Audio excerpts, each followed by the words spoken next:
Hello friends, welcome back to my channel. आज हम सीखने वाले हैं प्लेटेड प्लाजो। प्लेटेड प्लाजो की कटिंग एंड स्टिचिंग हमने बहुत ही आसान तरीके से आपके साथ शेयर की है। आशा करती हूँ वीडियो आपको बहुत ही हेल्पफुल लगेगी। अगर वीडियो आपको हेल्पफुल लगे तो प्लीज वीडियो को लाइक एंड शेयर जरूर किए।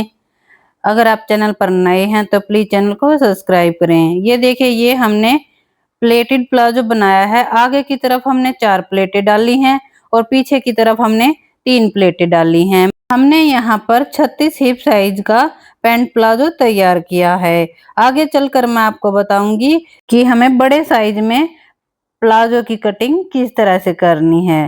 तो चलिए वीडियो शुरू करते हैं। प्लेटेड प्लाजो बनाने के लिए हमने लिया है यहाँ पर 2.25 मीटर कपड़ा। वैसे तो 2 मीटर कपड़े में भी प्लेटेड प्लाजो बनकर तैयार हो जाता है, पर हमारे पास यहाँ पर 2.25 मीटर कपड़ा था तो हमने यहाँ पर 2.25 का 2.25 ही ले लिया। इस तरह से हमें कपड़े को डबल फोल्ड में बिछाना है। डबल फोल्ड करके सेंटर से इसको हमें कट कर लेना है, क्योंकि हमें यहाँ पर फ्रंट पार्ट और बैक पार्ट को अलग अलग कट करना है। पहले हमें फ्रंट पार्ट को कट करना है। इस तरह से हमें प्लाजो को सीधा करके बिछा लेना। ये हमारी किनारे वाली साइड है और ये हमारी लेंथ वाली साइड है।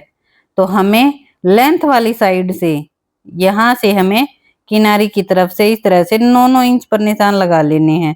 पूरे में हमें इस तरह से 9 इंच पर निशान लगा लेने हैं। इन निशानों को हमें इस तरह से मिला लेना है। इस तरह से हमें मिला लिया। अब हमें प्लेट के निशान लगाने हैं। जो हमारी किनारी है, किनारी से हमें 4.5 इंच पर एक निशान लगा लेना है। इस तरह से फिर हमें 2 इंच पर निशान लगाना है। फिर हमें 3 इंच पर निशान लगाना है। फिर से 3 और फिर से 3 इंच पर। इस तरह हमें यहाँ पर 5 निशान लगा लेने हैं।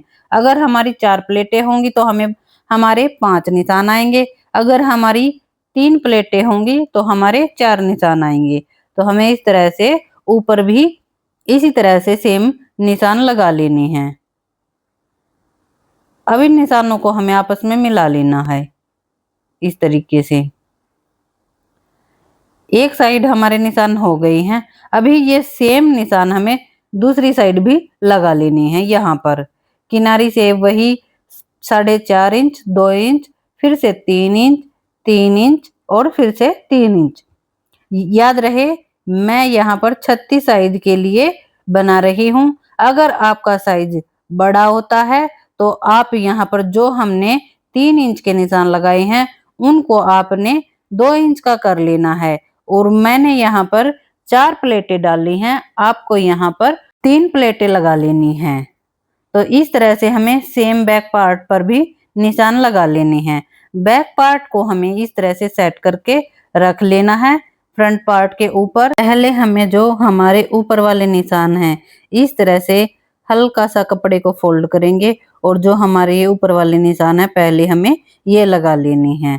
इनको हमने फ्रंट पार्ट में 4 प्लेटें डाली हैं, बैक पार्ट में हमें सिर्फ 3 प्लेटें लगानी हैं। ठीक है, तो हमारी जो लास्ट वाली प्लेट है उसको हमें छोड़ देना है। इसको हमें छोड़ देना है। सेम यही निशान हमें दूसरी साइड भी लगा लेनी है। इस तरह ही 4 इंच वाला, 2 इंच, 3 इंच, फिर से 3 इंच, इस निशान को हमें छोड़ देना है। अब हमें कपड़े को जो हमारा 9 इंच वाला निशान है उस पर हमें इस तरह से फोल्ड कर लेना है। इस तरह से अगर हम फोल्ड करके इस तरह से निशान लगाएंगे तो हमारे सेम निशान आएंगे। इस तरह से हमें 9 इंच वाला निशान लगा लेना है। फिर हमने जो ये 4 इंच, 2 इंच, 3 इंच वाले निशान है हमको इन्हें इस तरह से मिला लेना है। लास्ट वाले निशान को हमें छोड़ देना है। इनको भी हमें इसी तरह से सेम मिला लेना है। ये देखिए, बैक पार्ट को हमें यहाँ से हटा देना है। अब एक बार मैं आपको प्लेट को प्रेस से जमा कर दिखाती हूँ। हमने जो 2 इंच पर निशान लगा था उसको हमें इस तरह से उठाना है और 4 इंच वाले निशान पर इस तरह से रख लेना है और इसको हमें इस तरह से प्रेस लगाकर जमा लेना है। अब हमें दूसरी प्लेट को भी इसी तरह से लगा लेना है। यहाँ पर हमारा 1 इंच का गैप होगा। प्लेट में जो है हमारा 1 इंच का गैप रखना है हमें। सेम गैप रखना है हमें, ऊपर भी और नीचे भी हमारा एक बराबर में गैप होना चाहिए। इस तरह से हमें तीसरी प्लेट को भी उठाना है और इसको भी हमें प्रेस से जमा लेना है। लास्ट वाली प्लेट को भी इस तरह उठाएंगे और सेट कर लेंगे। इसी तरह हमें दूसरी साइड में भी प्लेटों को जमा लेना है। इन प्लेटों को हमें किनारे की तरफ ले लेना है और दूसरी वाली प्लेट को भी हमें किनारे की तरफ ही फोल्ड करना है। इन प्लेटों को हमें उस साइड फोल्ड करना है। ये देखिए इस तरह से, इस तरह से फोल्ड करेंगे और प्रेस से जमा लेंगे। फिर हमें दूसरी प्लेट उठानी है, इसको भी हमें इसी तरह से जमा लेना है। सभी प्लेटों को हमें इसी तरीके से सेट करना है और प्रेस लगाकर जमा लेना है। ये देखिए इसी तरह से हमें बैक पार्ट की प्लेटों को भी सेट कर लेना है। अब हमें इसकी स्टिचिंग करनी है। पहले हमें प्लेटों पर अपनी सिलाई लगा लेनी है। सिलाई के लिए हमें इस तरह से फोल्ड करेंगे और जो भी हमारी प्लेट है इसके सिर्फ हमें किनारे पर सिलाई लगानी है। और जो हमने ये 9 इंच का निशान लगाया था यहाँ पर इसको एक बार हमें पक्का करके तब हमें धागे को कट कर लेना है। इस तरह से फिर हमें दूसरी प्लेट को लगा लेना है इसी तरीके से। अब हमें सभी प्लेटों को इसी तरह से सिलाई लगाकर स्टिच कर लेना है, फ्रंट वाले पार्ट को भी और बैक वाले पार्ट को भी। अगर आपका हिप साइज एक्सल या डबल एक्सल होता है तो आपको यहाँ पर जो हमने 3 इंच वाली प्लेट है वो आपको 2 इंच में कर लेनी है। और जो हमने प्लेटें यहाँ पर 4 लगाई हैं, फ्रंट पार्ट में हमने 4 प्लेटें लगाई हैं, तो आपको उन्हें 3 कर लेना है। तो हमारे पास जो है साइड से कपड़ा ज्यादा बच जाएगा। इस तरह से हमें प्लेटें लगा लेनी है। यहाँ पर भी हम इसी तरीके से प्लेटों को जमा लेंगे। ये देखिए इस तरह से हमने सिलाई लगा ली है। फ्रंट पार्ट में भी और बैक पार्ट में भी सेम तरीके से हमने प्लेटों में सिलाई लगा ली है इस तरीके से। अब हमें फ्रंट पार्ट को इस तरह से डबल फोल्ड करके सेट कर लेना है। सेट करेंगे। अब हमें लेनी है अपनी लेंथ है हमारी 37 इंच। ऊपर से हम 1.5 इंच की बेल्ट अटैच करेंगे अलग से, तो 1/2 इंच हमारा सिलाई मार्जिन में जाएगा। तो हमें ऊपर से 1 इंच को इस तरह से ऊपर निकाल लेना है। 37 इंच पर निशान लगाना है। फिर नीचे हमें 1.5 इंच का एक्स्ट्रा मार्जिन रखना है। नीचे फोल्ड करने के लिए 1.5 इंच का एक्स्ट्रा मार्जिन रखेंगे। इस तरह से हमें निशान लगा लेना है। दूसरी साइड भी हमें इसी तरह से 1 इंच को ऊपर रखेंगे और 37 पे निशान लगाएंगे। फिर 1.5 इंच इसमें एक्स्ट्रा मार्जिन रख लेंगे। इन निशानों को सेम हमें इसी तरीके से मिला लेना है।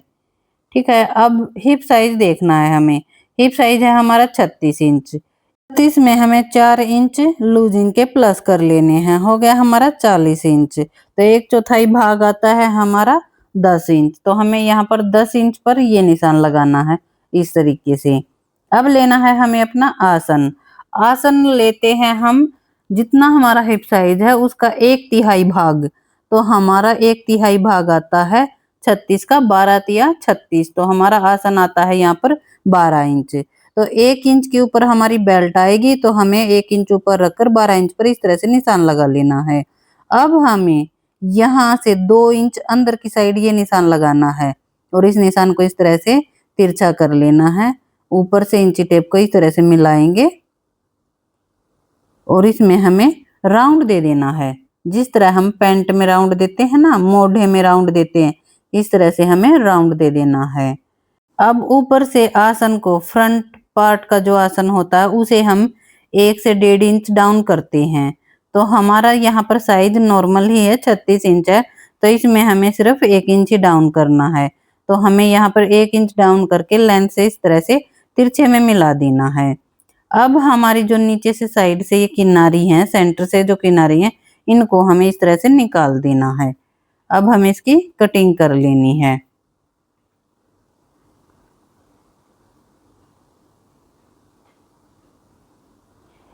अब हमें नीचे मोहरी को इस तरह से सीधा कर लेना है एक बार और फिर कटिंग करनी है। इस तरह से फ्रंट पार्ट की कटिंग हमारी हो गई है। अब हमें इसको बैक पार्ट लेना है। बैक पार्ट को भी हमें इसी तरह से डबल फोल्ड करके बिछाना है और इसको हमें फ्रंट पार्ट को इसके ऊपर सेट कर लेना है। फ्रंट पार्ट को हम ऊपर से 1 इंच छोड़कर यहाँ से तब नीचे रखकर फ्रंट पार्ट को सेट करेंगे, क्योंकि हमारा जो बैक वाला आसन होता है वो हमारा 1 इंच अप होता है। फ्रंट हमारा 1 इंच डाउन होता है और बैक हमारा 1 इंच अप होता है। तो हमने यहाँ पर 1 इंच पर इस तरह से नीचे सेट करना है और आसन के लिए तिरछा इस तरह से निशान लगा लेना है। हमें इस आसन वाले निशान को सीधा करेंगे और ऊपर भी हमें इस तरह से इसको सीधा कर लेना है। और हमने जो फ्रंट पार्ट में गोलाई दी थी वही गोलाई हमें बैक पार्ट में भी देनी है सेम।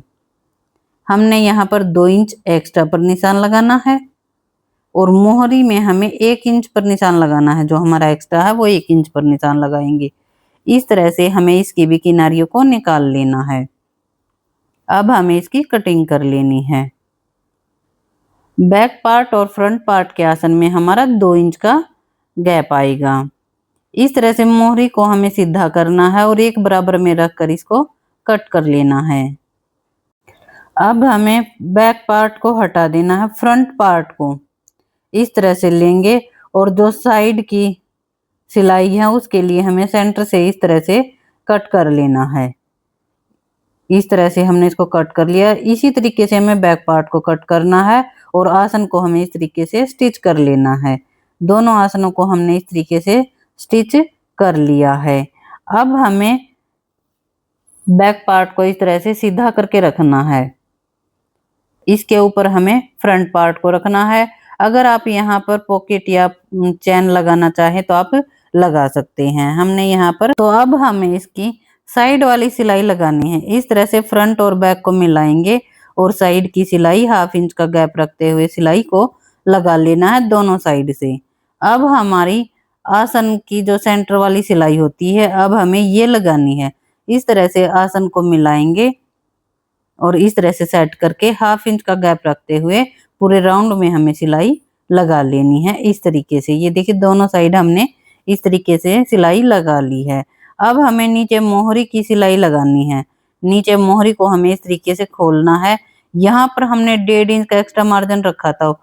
1/2 इंच हमें इस तरह से फोल्ड करना है और 1 इंच हमें इस तरीके से फोल्ड करके पूरे राउंड में हमें इस तरीके से सिलाई को लगा लेना है। सिलाई हमें यहाँ पर हल्के हाथ से लगानी है। हल्के हाथ से लगाएंगे तो हमारी मोहरी में फिनिशिंग अपने आप आ जाएगी। इस तरह से मोहरी को हमने तैयार कर लिया है। एक्स्ट्रा धागे को कट कर लेना है। ये देखिए मोहरी को हमने दोनों साइड से एक बराबर में इस तरीके से फोल्ड कर लिया है। अब हमें अपनी बेल्ट अटैच करनी है। बेल्ट के लिए हमें जो हमारी साइड की सिलाई है यहाँ से 1 से 1.5 इंच टाके को हमें यहाँ से हटा लेना है। अब हमें 4.5 इंच की लेंथ में बेल्ट ले लेनी है और चौड़ाई रखनी है अपनी बेल्ट की हिप साइज के अकॉर्डिंग। इस तरह से हमने बेल्ट को लेना है।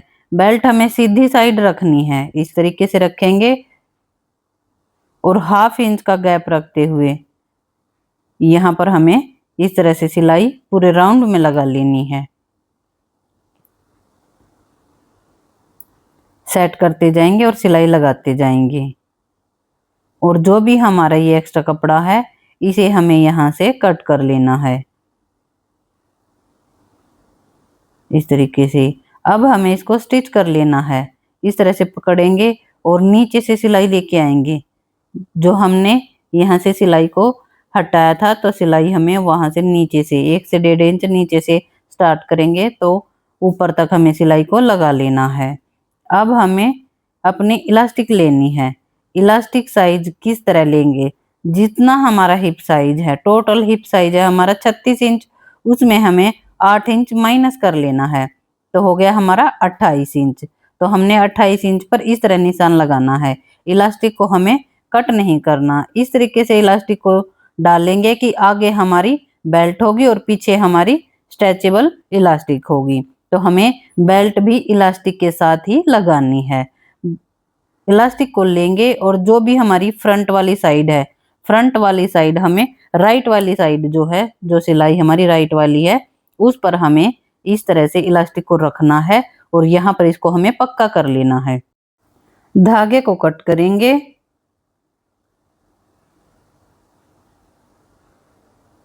और इस तरह से सेट करते हुए कपड़े को हमें इस तरह से फोल्ड कर लेना है।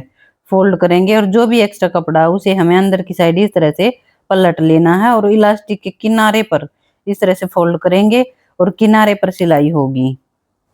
इस तरह से सिलाई लगाने से हमारी आगे की तरफ बेल्ट हो जाएगी। यहाँ पर हम कैनवस यूज करते हैं तो हमने यहाँ पर इलास्टिक की यूज की है। कैनवस से क्या होता है, 1 से 2 बार धोने के बाद कैनवस फोल्ड हो जाती है और इलास्टिक हमारी यूं की यूं ही रहती है। और इस तरह से हमारी फ्रंट वाली साइड से हमें इलास्टिक को पक्का कर लेना है। अब हमें बैक साइड में इलास्टिक को इस तरह से स्टिच करना है। इलास्टिक को हमें एक पैर पीछे की तरफ रखना है और इस तरह से जो हमारी सिलाई है उस पर हमें कपड़े को फोल्ड करके इस तरह रखना है और किनारे पर सिलाई लगा लेनी है। जो हमारी सिलाई है वो हमारी इलास्टिक के ऊपर नहीं आनी चाहिए, क्योंकि बैक साइड में हमें इलास्टिक को स्ट्रेचेबल रखना है। तो इस तरह से हमें पूरे में सिलाई लगा लेनी है। जब हमारी 2 से 2.5 इंच इस तरह से गैप रह जाता है तो हमें इलास्टिक को इस तरह से खींच लेना है जहां तक हमने निशान लगाया था। ये हमारा निशान आ गया तो हमें यहाँ तक इसको खींच लेना है और 1/2 इंच एक्स्ट्रा इस तरह से रखेंगे और इसको हमें अंदर की साइड इस तरह से सेट कर लेना है। इस तरह से सेट करेंगे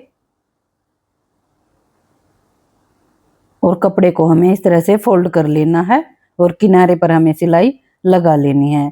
ये देखिए, इस तरह से हम इनविजिबल तरीके से इलास्टिक को स्टिच कर सकते हैं। धागे को कट करेंगे। इलास्टिक को हमें इस तरह से सेट कर लेना है पूरे में। इस तरह से खींचेंगे, सेट कर लेंगे और बैक साइड में हमें इस तरह से सेट करने के बाद सेंटर में सिलाई लगानी है।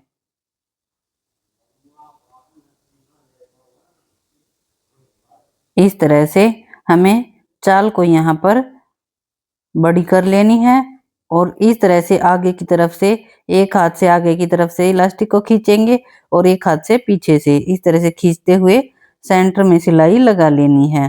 सेंटर में सिलाई लगाने से क्या होता है कि हमारी इलास्टिक फोल्ड नहीं होती। इसी के साथ प्लेटेड प्लाजो हमारा कंप्लीट होता है। आपको हमारी वीडियो कैसी लगी प्लीज कमेंट बॉक्स में जरूर बताएं। वीडियो को लाइक एंड शेयर करना बिल्कुल ना भूलें। अगर आप चैनल पर नए हैं तो प्लीज चैनल को सब्सक्राइब करें। Thanks for watching. मिलते हैं किसी नेक्स्ट वीडियो के साथ, तब तक के लिए बाय बाय।